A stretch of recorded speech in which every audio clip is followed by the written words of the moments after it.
नमस्कार, चुनावी चकलेस में आप सभी का स्वागत है। मैं सौरभ गोस्वामी। हमारे साथ उपस्थित है बुंदेलखंड की बात करने वाले, बुंदेलखंड की शान राजा भैया। आइए जानते हैं इस समय ललितपुर में आए हुए हैं और भारतीय जनता पार्टी के प्रत्याशी की वकालत करते हुए नजर आ रहे हैं अनुराग शर्मा की, जिनको लेकर जनता में कई प्रकार की बातें हैं। जनता यह कह रही है कि अनुराग शर्मा जी को जानते भी नहीं और राजा भैया अनुराग शर्मा जी के बारे में बता रहे हैं कि किस प्रकार के व्यक्ति है। आइए उनसे चर्चा करते हैं तमाम मुद्दों पर। हमारे साथ हैं राजा भैया। अनुराग शर्मा जी को सीधे पैराशूट से उतार दिया ललितपुर में और यहाँ के कैंडिडेट बना के उन्हें भारतीय जनता पार्टी से पेश कर दिया, क्या कहेंगे? नहीं, ऐसा नहीं है, कोई पैराशूट के नहीं है। उनके पिताजी और उनके परिवार ने बुंदेलखंड में और झांसी के क्षेत्र में बहुत काम किया है। विश्वनाथ शर्मा जी एक लंबे समय से बुंदेलखंड अलग प्रांत की बात करते रहे हैं। उनके अखबार चले हैं और उनका खुद का शिक्षा के बहुत बड़े सेंटर हैं। और बैद्यनाथ प्राणदा को मुझे नहीं लगता परिचय की ज़रूरत है, हिंदुस्तान में सभी लोग जानते हैं। अनुराग शर्मा बैद्यनाथ प्राणदा के एमडी हैं और माननीय विश्वनाथ शर्मा जी के बेटे हैं। उस तरह के किसी परिचय के वो मोहताज नहीं हैं। दूसरी बात यह है कि इस क्षेत्र को एक शरीफ, सज्जन और एक कर्मठ आदमी चाहिए था। और अगर आप ठोक बजा के भी देखें तो अनुराग शर्मा जी निहायत ही सच्चे, कर्मठ और सब संपन्न परिवार से हैं। अनुराग शर्मा जी बार बार एक बात करते हैं, एक दो स्टेटमेंट उनके आए तो बुंदेलखंड को लेकर बात करते हैं, झांसी लोकसभा सीट को लेकर बात नहीं करते हैं। बड़ी ऐसा क्या? बड़ी बात है, नजरिया बड़ा है उनका। इसका मतलब है वो पूरे संपूर्ण क्षेत्र की बात कर रहे हैं, ना कि झांसी अकेले की। वो उनके चुने जाने पर हमें लगता है पूरे बुंदेलखंड का फायदा होगा। झांसी क्षेत्र का तो होगा ही होगा। तो ये नजरिया बड़ा है, पढ़े लिखे हैं और अपना एक विजन लेके आए होंगे कि बुंदेलखंड के लिए और झांसी के लिए वो क्या करना चाहेंगे। बुंदेलखंड राज को लेकर आपने हमेशा आवाज बुलंद की है, क्या मुमकिन है कि बुंदेलखंड राज बन पाएगा? क्यों नहीं। देखिए, आशा पर और उम्मीद पर ये संसार टिका है। आश है तभी तो विश्वास है, ये हम लोगों को कहा जाता था। बुंदेलखंड नहीं बल्कि विदर्भ भी बनेगा, पूर्वांचल भी बनेगा और इसके पहले उत्तराखंड, झारखंड, छत्तीसगढ़ और अभी हाल में तेलंगाना बना है। कई जमीनी कार्यकर्ता टिकट मांग रहे थे और उनको टिकट नहीं मिला और ये तो बीजेपी के सदस्य भी नहीं थे। किसने कहा बीजेपी के सदस्य नहीं थे ना? बीजेपी का आप किसने कहा? खुद अनुराग शर्मा जी ने चीज माना कि वो भारतीय जनता पार्टी के कार्यकर्ता नहीं है, वो एक समाज सेवी। नहीं, कार्यकर्ता नहीं है, सदस्य हैं, समाज सेवी हैं। और ये बहुत सारे लोग चांद मांगते हैं, उनको चांद मिल जाता है। जब बच्चा रोता है चांद दे दो, मिलता है? नहीं मिलता है। पार्टी नेशनल पार्टी है, समीकरण देखने होते हैं। इसका क्षेत्रफल 300 किलोमीटर से भी ज़्यादा है। हर तरह की इसमें वर्ग है, इसमें हर तरह की कम्युनिटी लोग हैं। तो हर समाज, हर व्यवस्था को देख के टिकट दिया जाता है। उमा भारती जी की पतंग काट दी गई, यानी कहा जाए तो यहाँ से टिकट काट दी गई और वहाँ उनकी जगह पर अनुराग शर्मा जी को कर दिया गया। कहीं ना कहीं उमा भारती जी सही तरीके से जो सांसदी में काम होने चाहिए वो नहीं करा पाई। उनकी कोई जो शब्दों का आप इस्तेमाल कर रहे हैं, पतंग नहीं काटी गई, कोई न तो पतंगबाजी थी। उन्होंने खुद कहा कि मैं अस्वस्थ हूँ और मैं अपने स्वास्थ्य की वजह से इस चुनाव को नहीं लड़ पाऊंगी और मैं पार्टी के लिए बार बार काम करूंगी, लगातार काम करूंगी। उसकी एवज में एक युवा, एक नौजवान, एक साफ छवि वाले इंसान को टिकट दी गई है। मुझे नहीं लगता कि उसमें वर्तमान में उमा भारती के पास जो पद है वो सांसद से बड़ा पद है। तो सांसदीय क्षेत्र तो छोटा सा है, जिन्हें पूरे देश में घूमना पड़ रहा है। तो क्या उनकी अब शारीरिक नहीं, देखिए क्या है, ये केवल 1 महीने का ही है और वो जहाज के जरिए और हेलीकॉप्टर के जरिए जाके सभाएं कर रही हैं। आप उनको समझें, उनका डॉक्टरी भी वो पता लगाएं तो स्वास्थ्य के नज़रिए से वो ठीक नहीं है और इसी वजह से उन्होंने मना किया कि मैं नहीं। उनको तो इतने नेशनल लेवल के लीडर हैं, उनको तो वैसे भी कहती तो चुनाव उनको टिकट मिलता और वो चुनाव लड़ती। सीट को लेकर घमासान देखने को मिला, कई विधायकों ने सीट के लिए दावेदारी की। अनुराग शर्मा भी उसमें से अलग से आया, उमा भारती जी भी कुछ सीट के लिए दावेदारी कर रही थी। आखिर क्या कारण है कि इन सब चीज़ों को हटाकर फिर अनुराग शर्मा को लेके आए? देखिए, नेशनल पार्टी है, जाति समीकरण देखने होते हैं, आदमी की बैकग्राउंड देखनी होती है कि किस बैकग्राउंड से आ रहा है, आदमी के संसाधन देखने होते हैं कि किन संसाधनों से वो चुनाव लड़ेगा। एक लोकसभा का चुनाव छोटा चुनाव नहीं होता है, बड़ा चुनाव होता है और उस बड़े चुनाव में आप जब तक सही समीकरण नहीं बिठाते हैं तब तक आप निर्णय नहीं लेते और आपको ऐसा कैंडिडेट चाहिए होता है जिसके लिए सर्व मान्यता हो, जात को लेकर, समाज को लेकर। ब्राह्मण चढ़ाई क्यों सामने किया गया? नहीं, उसमें कोई ब्राह्मण वाली बात नहीं है, लेकिन अगर आप देखें तो हर कम्युनिटी को अलग अलग मिला है। हमीरपुर में आपको ओएसडी को मिला है, बांदा में आपको, चित्रकूट में आपको उनको ओबीसी को मिला है, पुष्पेंद्र सिंह चंदेल को मिला है, उरई में एससी को मिला है। तो ये ब्राह्मण सीट हो गई है। आप इसी सबका साथ सबके विकास की ही तो बात करेंगे ना। आप लोकसभा में कितना समय देंगे, कितने दिन तक? मैं पूरी तरह से लोकसभा के लिए हूँ, लेकिन मेरी इस वक्त मैं राष्ट्रीय कार्यकारिणी का सदस्य हूँ और बुंदेलखंड विकास बोर्ड का मैं वाइस प्रेसिडेंट हूँ। तो मुझे ललितपुर, झांसी और एक दो और ये स्थान, फिर मुझे मध्य प्रदेश में भी जाना है। जहाँ जहाँ मुझे पार्टी भेजेगी मैं वहाँ जाऊँगा। मैं अपनी स्वेच्छा से कहीं ना आ सकता हूँ, ना प्रेस कर सकता हूँ, ना किसी तरह की कोई गोष्ठी कर सकता हूँ। बुंदेलखंड राज्य के लिए आपकी तरफ से क्या प्रयत्न किए गए हैं और आगे भविष्य में क्या किए जाएंगे? मेरी ओर से क्या प्रयत्न किए गए? घर छूट गया, परिवार छूट गया, धंधा छूट गया, रोजगार छूट गया, सड़क पे आ गया हूँ, कटोरा बस हाथ में नहीं है। ये तो कोशिशें हैं 20 साल से आपके बीच में आके, सारे पत्रकारों भाइयों के बीच में आके सिर्फ बुंदेलखंड मांगा है और बुंदेलखंड ही मांगूंगा। और अब मुझे उम्मीद है कि 2019 के बाद बुंदेलखंड विकास बोर्ड की एक जो गठन हुआ है, सरकार ने हमारी मांग को शायद गंभीरता से लिया है और 2019 के बाद इस पर चर्चा हो और हम इसका एक स्वरूप देखें। उमा जी ने अभी कुछ एक जाति विशेष को लेकर टिप्पणी की थी, उसको लेकर बड़ा विवाद हुआ। आप क्या उनके इस प्रकार के वक्तव्य से आप सहमत हैं? नहीं, मैं इस बात से तो सहमत नहीं हूँ कि किसी जाति, किसी वर्ग विशेष पर कोई टिप्पणी की जाए।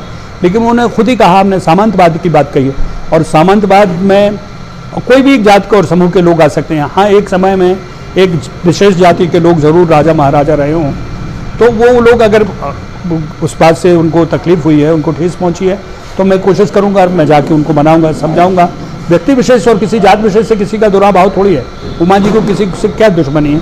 और अगर उन्होंने कहा तो नेक्स्ट डे उन्होंने कहा कि भाई मेरा मकसद किसी को चोट पहुँचाना नहीं है, किसी को ठेस पहुँचाना नहीं और किसी जाति समुदाय के लिए कोई कहना भी नहीं है। बुंदेलखंड की दो समस्याएं हैं, एक तो पानी, दूसरा पर्यटन को बढ़ावा ना देना। क्या करेंगे आगे अगर आपकी सरकार आती है तो? बुंदेलखंड की 5 समस्याएं, 2 नहीं है। पानी, पकड़, पलायन और आपका फट्टा। पानी की आपने कही, यहाँ पकड़ होती है जो मैंने बहुत बार केंद्रीय सरकार को भी लिखा और अब शायद उत्तर प्रदेश में योगी जी के आने के बाद बंद हुई है। पकड़ यहाँ से उठती थी, यहाँ का आदमी लेके जाता था, बेचता था, फिर आगे उनकी मांडोली होती थी। पकड़, पलायन 67% पलायन है और सबसे ज़्यादा हमारे वाले क्षेत्र से, हमने उस पर लिखा। और कट्टा जो जितने भी बनते हैं आपके उरई और इधर ही बनते हैं। तो 5 समस्याओं को लेकर हम ग्रसित हैं। अगर हमने इन पर काम कर लिया तो बुंदेलखंड से खुशहाल कोई सूबा नहीं होगा, लेकिन वो तभी होगा जब हमारा राज्य बनेगा, हमारा ही दरोगा होगा, हमारा भी चौकीदार होगा और हमारा ही मुख्यमंत्री होगा।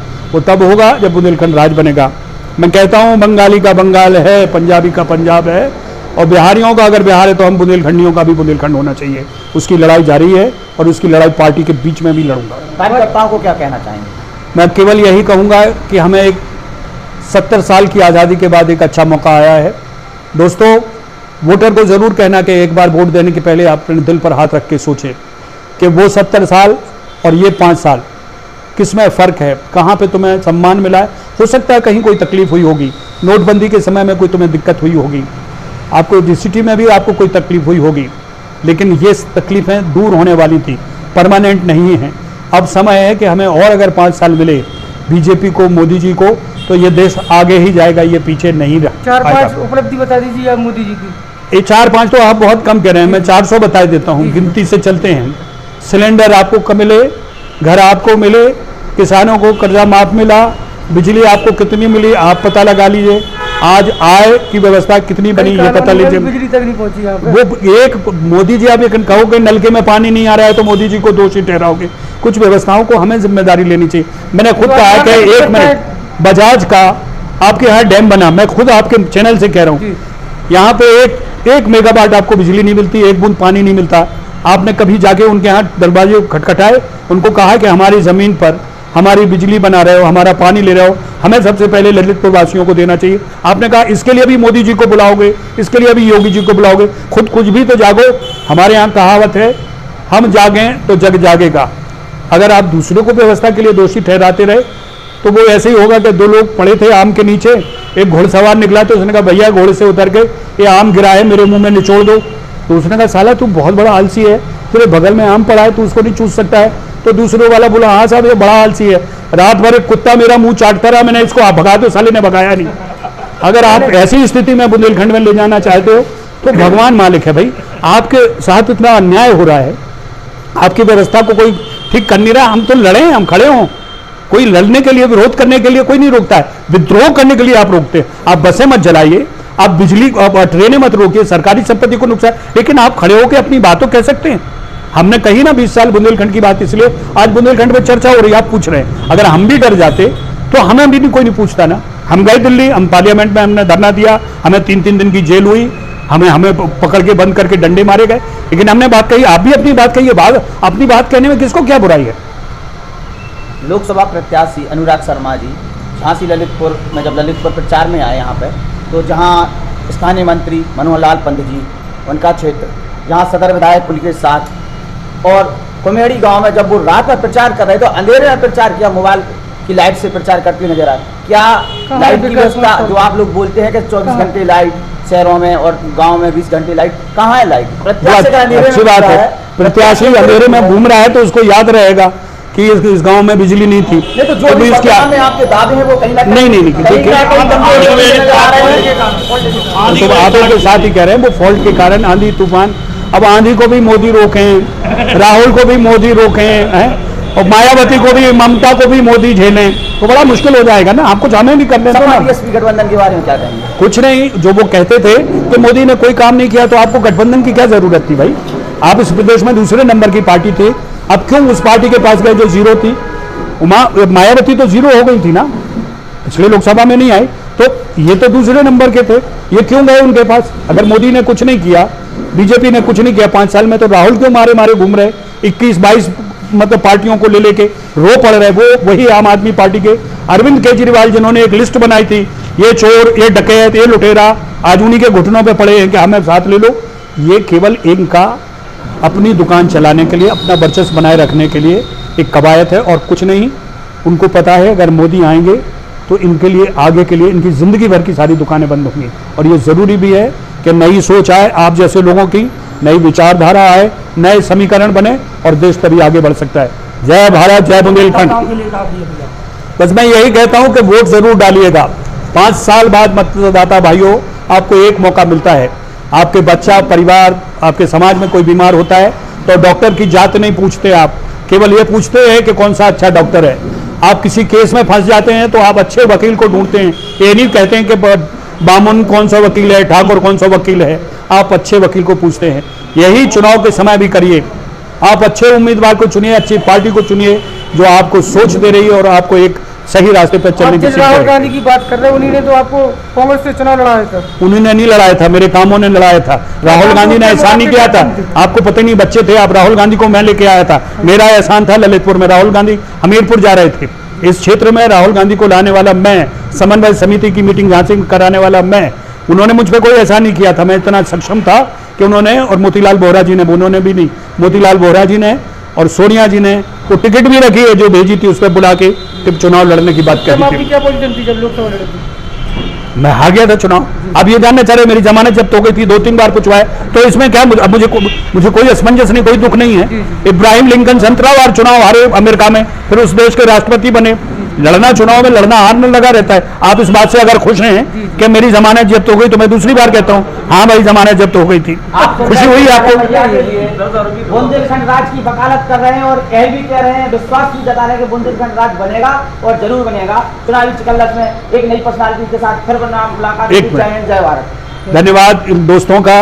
ये इतना बढ़िया, मुझे इतना अच्छा लगा कि पहली बार एक गोष्ठी जैसी एक चैनल चल रहा है जिसपे आप अपनी चर्चा कर रहे हैं, और ये इस बात में जरूर इंटरेस्टेड है कि मेरी जमानत जब्त हुई थी कि नहीं है, तो ये भी बहुत जरूरी है। हाँ दोस्तों, मेरी तो हुई थी लेकिन इनकी मत कर देना। जब ये खड़े हों तो इनकी जमानत जरूर बचवा देना।